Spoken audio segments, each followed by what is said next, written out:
Intérieur et vous nous présentez donc 2 titres en cette rentrée, dont un nouveau titre dans cette très belle collection. Je vous laisse commencer par ce titre-là. Oui, alors la collection littérature intérieure, comme son nom l'indique, propose à des écrivains et des écrivaines d'explorer le sujet de leur choix dans une forme assez brève, mais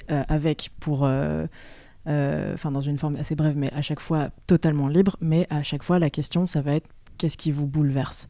Qu'est-ce qui vous touche intimement ? Qu'est-ce qui vous préoccupe ultimement ? Qu'est-ce qui vous fracasse ? Qu'est-ce qui vous inquiète ? Qu'est-ce qui vous met dans une joie telle que ça touche au sens de l'existence ?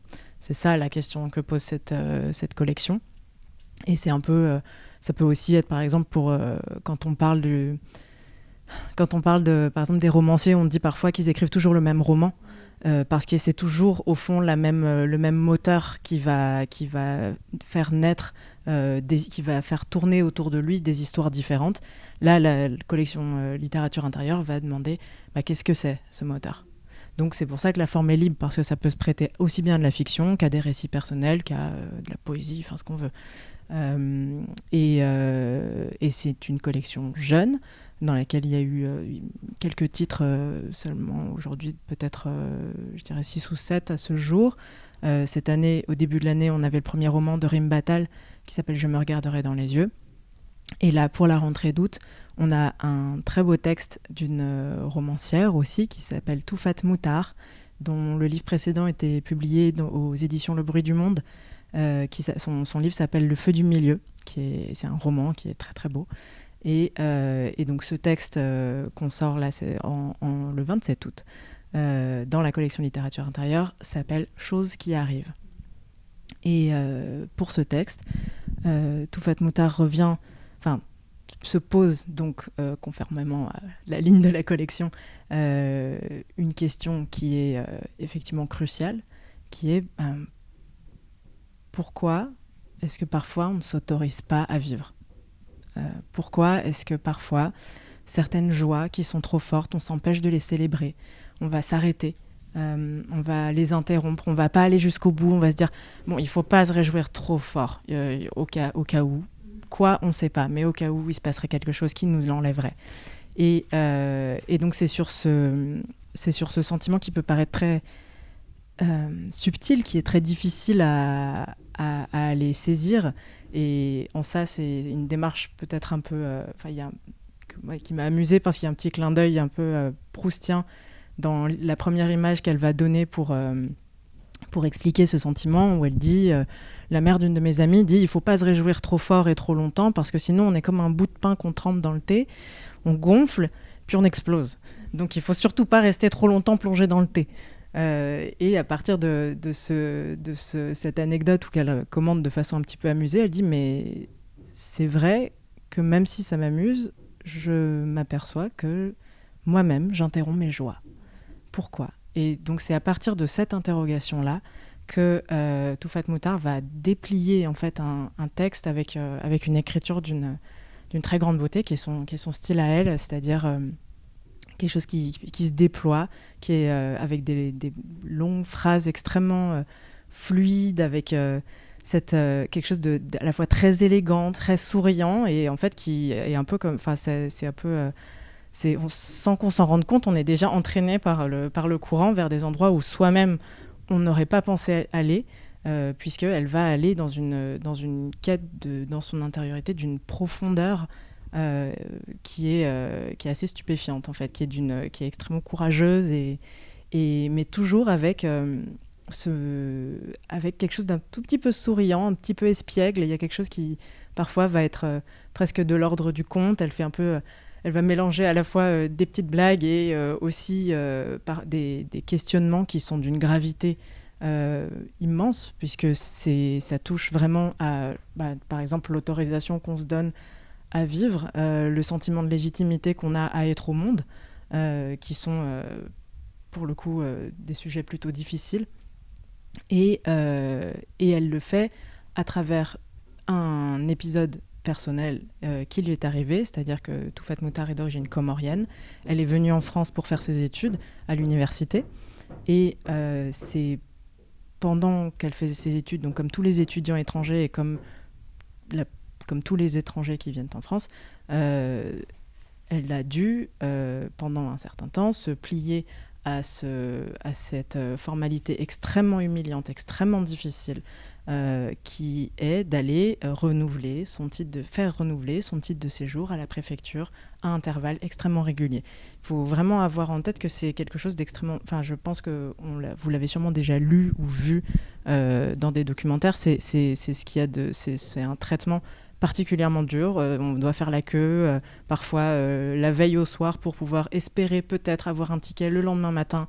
On doit passer quasiment la nuit dehors, quelle que soit la température extérieure. On fait la queue avec des centaines de personnes qui, elles aussi, travaillent, doivent venir avec leurs enfants parce que personne n'est là pour les garder. Enfin voilà, c'est vraiment quelque chose de très pénible. Et un jour, elle ne le fait pas. Un jour, elle n'y va pas. Elle ne va pas à la préfecture renouveler son titre de séjour, ce qui la place automatiquement dans une situation d'irrégularité.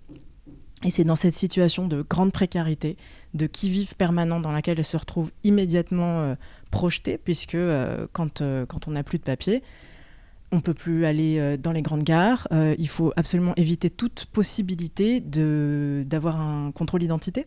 Donc, changer de trottoir, si jamais on voit que certaines tensions qu'on peut se retrouver pris au milieu d'une altercation, par exemple. Évidemment, toujours être en règle, mais ne pas risquer d'être contrôlé pour savoir si on est en règle ou non. Donc, prendre le bus plutôt que le métro, éviter les endroits très fréquentés. Donc, autant de choses qui gouvernent une vie, qui vont contraindre énormément toute liberté, tout sentiment de stabilité, de sécurité et évidemment de joie.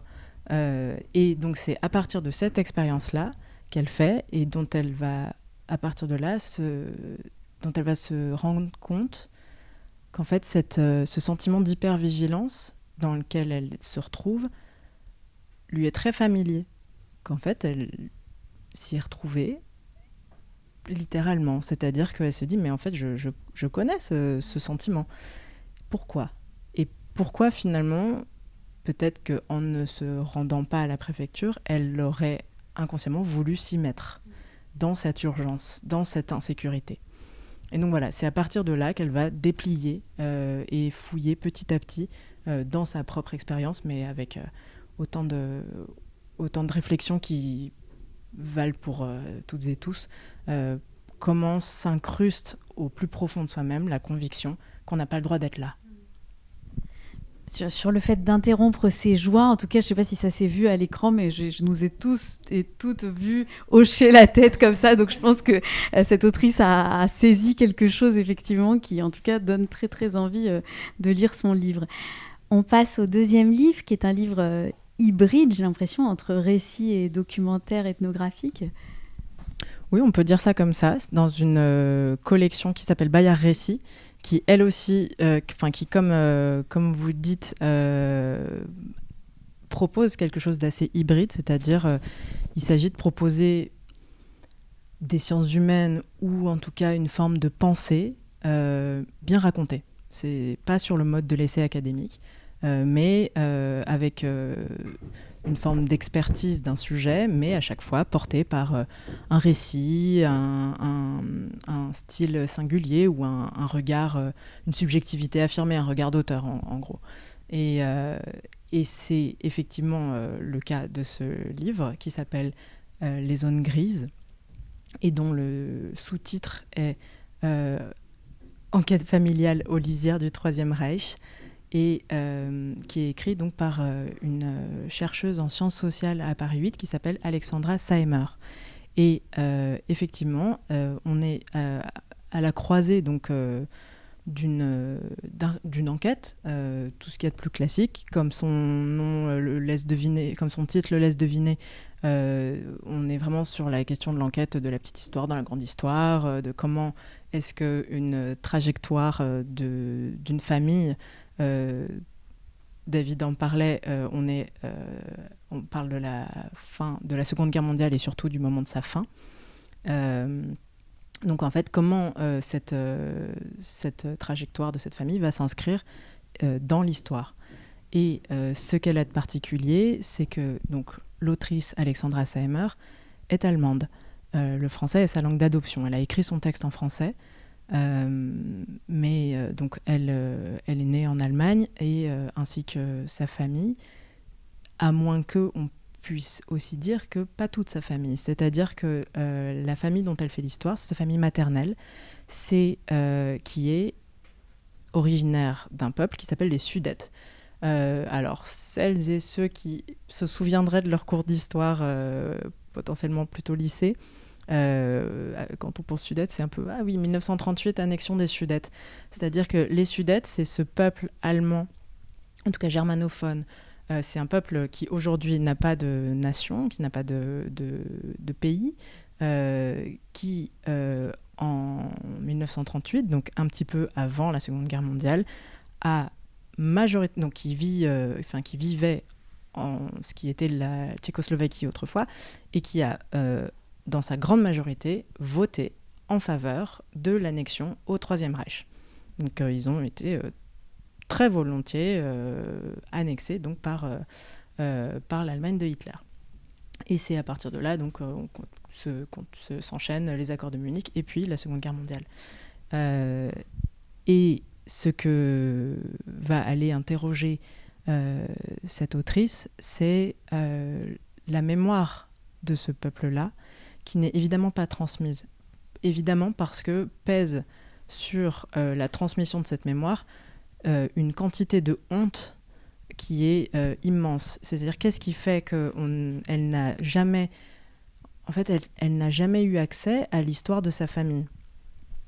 À la fois parce qu'elle-même n'a pas voulu s'y intéresser avant un certain âge, mais parce que comme tous ceux qui ont suivi quelques cours d'histoire, on n'a pas forcément très envie de se dire que sa famille est peut-être pas du bon côté de l'histoire. Donc il y a d'une part ça. D'autre part, il y a aussi donc il y a cette honte-là qui est évidemment la première, qui est celle aussi pour laquelle cette histoire ne se transmet pas. Et il y a aussi celle beaucoup plus moins connue et plus difficile à affronter, qui est celle en fait des souffrances qu'ont vécues les gens. C'est-à-dire que ça sort effectivement donc en 2025 et c'est plutôt autour de ce basculement qui est 1945 que ça se passe. C'est-à-dire que en 1945, les Sudètes font partie donc perdent la Seconde Guerre mondiale au même titre que les Allemands et sont donc expulsés très violemment de Tchécoslovaquie et doivent ensuite partir sur les routes plutôt en Allemagne où ils sont accueillis tant bien que mal par une Allemagne exsangue qui n'a absolument pas les moyens d'accueillir des réfugiés, quand bien même ils se considéreraient comme Allemands, ce qui n'est pas non plus toujours très accepté par les Allemands d'Allemagne. Et c'est ce qui fait que cette population-là a connu énormément de violence qui va se retrouver dans toute l'histoire des personnes de la famille de l'autrice. Et c'est comme ça qu'elle va devoir résoudre certains mystères qui planent autour de son histoire familiale, notamment par exemple, il y a des rumeurs qui courent sur l'origine de sa mère, qui peut-être serait née du viol de sa grand-mère par un soldat soviétique lors de la libération. Il y a aussi, par exemple, le fait que son grand-père, donc, dont elle retrouve au moment où elle fait son enquête, donc elle découvre quelques photographies de famille qui sont dans le livre, dont elle découvre qu'elle voit une photo de lui avec une épingle, enfin pas une épingle, une broche avec une croix gammée au revers de sa veste, mais avant la Seconde Guerre mondiale. Donc elle va devoir aussi interroger le niveau d'engagement de son grand-père, dont on lui a toujours dit, oui, il a été enrôlé dans l'armée, il a servi sans doute de chair à canon, mais comme elle voit cette photo, elle se dit forcément, il y a quelque chose d'autre à aller interroger quant à l'engagement réel. Est-ce que c'était pour protéger sa famille? Est-ce que c'était par conviction? C'est autant de choses qu'il est très difficile de démêler, surtout quand il s'agit de gens ordinaires pour lesquels on a aussi peu de traces. Et c'est là qu'elle va aussi mettre en place une forme de méthode d'enquête et qu'elle va mobiliser aussi son bagage d'universitaire en allant effectivement faire une sorte de terrain dans ce qu'elle appelle des sous-continents cachés en ligne. Parce qu'aujourd'hui, les Sudètes, comme on le disait, sont pas... on ne les trouve pas, il n'y a plus de village avec des Sudètes, puisque même le nom du village dans lequel était la ferme de ses ancêtres a changé de nom, puisque c'était un nom allemand et maintenant c'est devenu un nom tchèque. Et là où elle retrouve en fait des personnes qui sont capables de raconter un petit peu leurs récits familiaux, c'est sur les réseaux sociaux. C'est-à-dire qu'elle va infiltrer des groupes Facebook qui sont fermés, dans lesquels on ne peut entrer qu'en donnant son vrai nom, en expliquant qu'on est soi-même sudette, et qu'à cet endroit, les gens, donc c'est une génération qui a entre 50 et 80 ans, racontent leurs souvenirs. Et on raconte énormément, partagent leurs photos, racontent leurs histoires. Et c'est à partir de ces récits de toutes ces personnes à qui elle va, pour certains, demander de l'aider en disant, voilà, est-ce que vous reconnaissez tel uniforme, est-ce que vous reconnaissez tel endroit. Elle va aussi se nourrir de leurs récits pour essayer de combler certains trous. La fiction est toujours, dans le livre, contrôlée par l'archive, c'est-à-dire qu'elle est toujours indiquée comme telle et elle a une fonction en fait d'enquête, c'est-à-dire elle essaye un récit pour voir si ça marche sur son histoire à elle. Et c'est comme ça qu'elle va petit à petit essayer de reboucher un peu les trous, les blancs de son histoire, avec toujours cette grande rigueur et cette délicatesse qui sont absolument nécessaires pour un tel sujet, parce que et c'est en ça que aussi elle fait intervenir sa propre spécialité. Elle travaille en sémiotique, et c'est-à-dire qu'elle va toujours interroger la valeur des souvenirs et la valeur de ce qu'on voit sur une photo en fonction de où on se situe dans l'histoire. Et en ça, c'est un texte qui va interroger énormément à la fois la mémoire, à la fois la question des choix collectifs. Et je crois que c'est un moment où c'est une question qu'on peut se poser. Et de l'art d'utiliser les réseaux sociaux pour retrouver les voix effacées, enfin des sans-voix, quoi. C'est ça. C'est fascinant. Alors, Les zones grises d'Alexandra Semmer, ça paraît le 10 septembre. Et vous avez parlé de Choses qui arrivent dans la collection Littérature intérieure de Toufat Moutar, qui paraît le 27 août.